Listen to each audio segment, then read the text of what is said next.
Hello guys, ito na pala yung pinamili natin.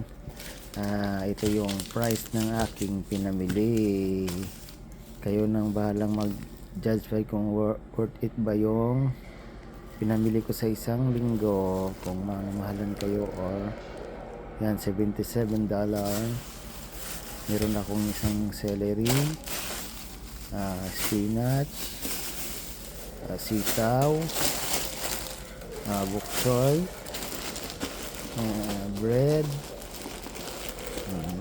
Pang isang linggo ko pala to guys. At meron akong dato puti,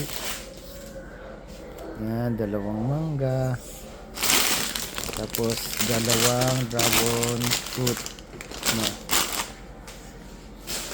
masustansya kasi, kaya bumili ako niyan. Shoutout dyan sa lahat ng nanonood. Andiana, Chris Along, Yogoyana. Shoutout sa aking asawa Mariciana. Yan, bumili ako ng balunan, konting karni, tapos yung manok, saka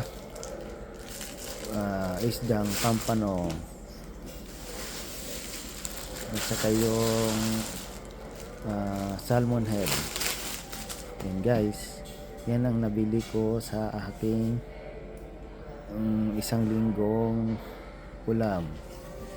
4 days lang naman kasi ang aking trabaho guys, kaya medyo konti lang.